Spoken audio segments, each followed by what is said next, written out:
প্রাথমিক নিয়োগ দুর্নীতি কাণ্ডে আত্মসমর্পণ করলেন রাজ্যের কারামন্ত্রী চন্দ্রনাথ সিনহা। শনিবার ইডির বিশেষ আদালতে তিনি হাজিরা দেন। কেন্দ্রীয় সংস্থার দাবি, চন্দ্রনাথ সাক্ষীদের প্রভাবিত করছেন। প্রাথমিক দুর্নীতি মামলায় মন্ত্রী চন্দ্রনাথের বিরুদ্ধে চার্জশিট জমা দিয়েছিল ইডি। কারামন্ত্রী চন্দ্রনাথ সিনহাকে আত্মসমর্পণের নির্দেশ দিয়েছিল আদালত। চন্দ্রনাথের চার্জশিটে নাম থাকলেও তার বিরুদ্ধে পদক্ষেপ করতে পারছিল না ইডি। জামিন দিলেও আদালত নির্দেশ দিয়েছে মামলার পরবর্তী শুনানির আগে কলকাতা ও বোলপুরের বাইরে যেতে পারবেন না রাজ্যের কারামন্ত্রী। এই মামলার পরবর্তী শুনানি হবে 16 সেপ্টেম্বর। আর আত্মসমর্পণের পর 10,000 টাকার ব্যক্তিগত বন্ডে তিনি জামিনও পান। ইডি সূত্রে খবর, প্রাথমিকে নিয়োগ দুর্নীতি মামলার তদন্তে নেমে প্রাক্তন তৃণমূল যুবনেতা কুন্তল ঘোষের সূত্র ধরেই তার যোগ মেলে। সাংবাদিকদের মুখোমুখি হয়ে চন্দ্রনাথ সিনহা বলেন, বিচার ব্যবস্থার ওপর আমার আস্থা আছে, আশা করি সঠিক বিচার পাব। কি বলছেন তিনি, শুনব। একটা কথাই বলবো, বিচার ব্যবস্থার প্রতি আশা করি সঠিক বিচার পাবো। একটা কথাই বলবো, বিচার ব্যবস্থার প্রতি আশা করি সঠিক বিচার পাবো। এই গোটা বিষয় নিয়ে একটি রিপোর্ট তুলে ধরেছেন আমার কলিগ তাপস সেনগুপ্ত। দেখব। দেখো, এই মুহূর্তের আপডেট হলো চন্দ্রনাথ সিনহাকে বেল গ্রান্ট করা হয়েছে, অর্থাৎ তিনি জামিন পেয়েছেন। ব্যক্তিগত 10,000 টাকার বন্ডে তিনি জামিন পেয়েছেন। যদিও তাকে যখন আদালতে পেশ করা হয়, এনফোর্সমেন্ট ডিরেক্টরেটের তরফ থেকে তাকে হেফাজতে নিয়ে জিজ্ঞাসাবাদের কথা বলা হয় কোর্টে। তবে চন্দ্রনাথ সিনহার যিনি লিগ্যাল কাউন্সিল ছিলেন, তিনি তার বিরোধিতা করেন এবং বলেন যে গতকাল তারা এই সমন পান এবং আজকেই তারা কোর্টে এসে তার মক্কেল অর্থাৎ চন্দ্রনাথ সিনহা তিনি আত্মসমর্পণ করেছেন।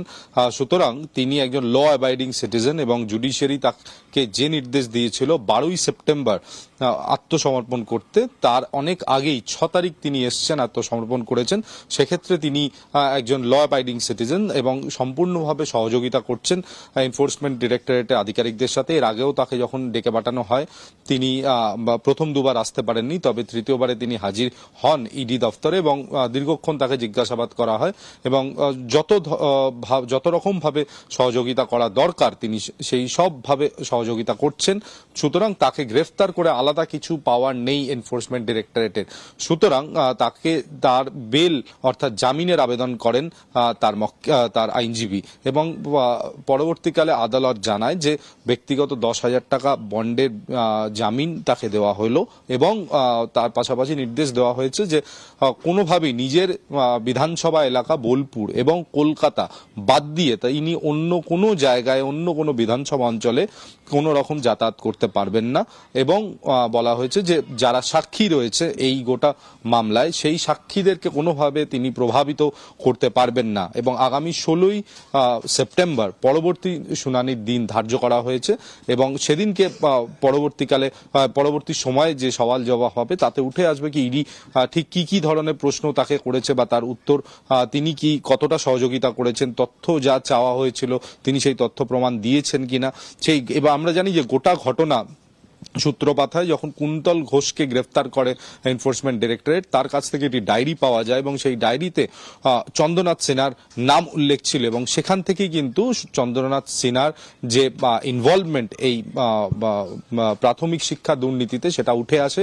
পরবর্তীকালে অনুব্রত মণ্ডল গ্রেফতার হওয়ার পর তার সাথেও একটি যোগ পাওয়া যায়। আমরা জানি যে এক সময় অত্যন্ত ঘনিষ্ঠ ছিলেন চন্দ্রনাথ সিনহা অনুব্রত মণ্ডলের, সেক্ষেত্রে তার নাম তখনও উঠে আসে। পরবর্তীকালে যেটা সূত্র মারফত জানা যাচ্ছে যে প্রায় 40 লক্ষ টাকার একটা অঙ্ক সামনে এসছে, যে অঙ্কের টাকা তার নামে বিভিন্নভাবে তার কাছে পৌঁছেছিল। যদিও এর স্বীকারোক্তি তিনি করেননি, তিনি জানিয়েছেন স্পষ্টত যে তিনি এই ধরনের কোনো কাজের সাথে লিপ্ত ছিলেন না।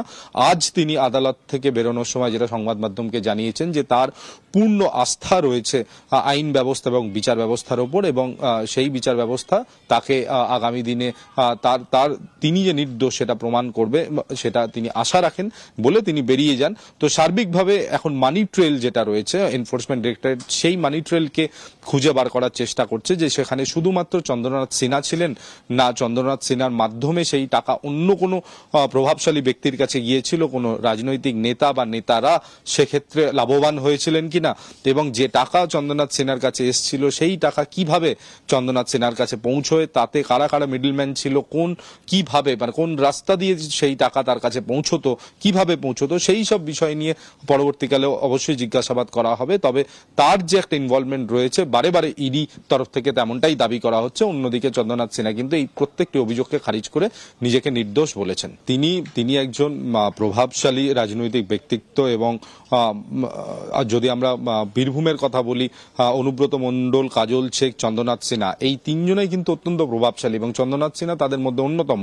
তিনি বর্তমানে কারামন্ত্রী এবং সেক্ষেত্রে এই যে টাকা তার কাছে ছিল, আমরা জানি যে এই তদন্ত করতে গিয়ে এনফোর্সমেন্ট ডিরেক্টরেট বলো, সিবিআই বলো, তারা কিন্তু বিভিন্ন সময় প্রমাণ পেয়েছেন। একাধিক বিধায়ককে জিজ্ঞাসাবাদ করা হয়েছে যে ঘুরপথে বা সরাসরি কিন্তু তারা টাকা নিয়েছিলেন এই চাকরি পাইয়ে দেওয়ার নাম করে। পার্থ চট্টোপাধ্যায় এখনো পর্যন্ত জেলে রয়েছেন, যিনি শিক্ষামন্ত্রী ছিলেন। সেক্ষেত্রে কোনো রকম ভাবে প্রত্যক্ষ বা পরোক্ষভাবে এই গোটা স্ক্যাম বা দুর্নীতির সাথে চন্দ্রনাথ সিনহাও জড়িয়ে আছেন কিনা সেটা খতিয়ে দেখতে চাইছে এনফোর্সমেন্ট ডিরেক্টরেট। আমরা জানি যে ক্রিমিনাল অ্যাঙ্গেল নয়, বরং মানি ট্রেল অর্থাৎ আর্থিক লেনদেনের বিষয়টি দেখে এনফোর্সমেন্ট ডিরেক্টরেট, এবং সেই আর্থিক লেনদেনে যেটা এনফোর্সমেন্ট ডিরেক্টরেটের আধিকারিকরা দাবি করছেন যে তারা বেশ কিছু এমন লিঙ্ক পেয়েছেন যেটাতে কিন্তু বোঝা যাচ্ছে যে চন্দ্রনাথ সিনহার কাছে টাকা পৌঁছেছিল। তবে সেগুলো ঠিক কি, সেগুলো এখনো তদন্ত চলছে, সেগুলো স্পষ্টত সামনে আনা হয়নি। তবে চার্জশিটে চন্দ্রনাথ সিনহার নাম রয়েছে, এটাও একটা উল্লেখযোগ্য বিষয়। অর্থাৎ এনফোর্সমেন্ট ডিরেক্টরেটের কাছে যথেষ্ট তথ্য প্রমাণ রয়েছে। তার বাড়িতে বিভিন্ন সময় হানা দেওয়া হয়েছে, তাকে জিজ্ঞাসাবাদ করা হয়েছে, সেখান থেকেও বেশ কিছু নথিপত্র বাজেয়াপ্ত করা হয়েছিল, ব্যাংক অ্যাকাউন্ট স্টেটমেন্ট বাজেয়াপ্ত করা হয়েছে। তো সেই সার্বিকভাবে যা তথ্য প্রমাণ এখনো পর্যন্ত এনফোর্সমেন্ট ডিরেক্টরেটের হাতে রয়েছে, সেক্ষেত্রে কিন্তু ইডি অফিসাররা মনে করছেন যে এই গোটা দুর্নীতি কাণ্ডের সাথে চন্দ্রনাথ সিনহার নামও জড়িয়ে রয়েছে এবং তিনিও সামিল। কিন্তু বড় প্রশ্ন হলো যে এই মুহূর্তে তাকে বাদ দিয়ে আর কোন কোন প্রভাবশালী রাজনৈতিক নেতা বা নেত্রী এর মধ্যে জড়িত রয়েছেন সেটা খুঁজে বার করা এবং তাকে হেফাজতে নিয়ে জিজ্ঞাসাবাদ করলে আরো বিস্তরভাবে তথ্য প্রমাণ পেতে পারে ইডি, এমনটাই ইডি আধিকারিকরা দাবি করেছেন আজকে আদালতে।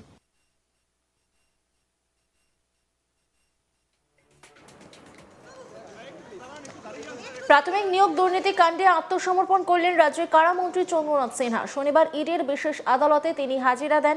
কেন্দ্রীয় সংস্থার দাবি, চন্দ্রনাথ সাক্ষীদের প্রভাবিত করছেন। প্রাথমিক দুর্নীতি মামলায় মন্ত্রী চন্দ্রনাথের বিরুদ্ধে চার্জশিট জমা দিয়েছিল ইডি। কারামন্ত্রী চন্দ্রনাথ সিনহাকে আত্মসমর্পণের নির্দেশ দিয়েছিল আদালত। আর এরপরই চন্দ্রনাথ সিনহা তিনি কি বলেছেন শুনবো। একটা কথাই বলবো, বিচার ব্যবস্থার প্রতি আশা করি সঠিক বিচার পাবো। একটা কথাই বলবো, বিচার ব্যবস্থার প্রতি আশা করি সঠিক বিচার পাবো। অন্যান্য খবরের আপডেটের জন্য অবশ্যই নজর রাখুন আজ তাক বাংলার ইউটিউব স্ট্রিমিংয়ে। লাইক, কমেন্ট, শেয়ার এবং সাবস্ক্রাইব করতে ভুলবেন না।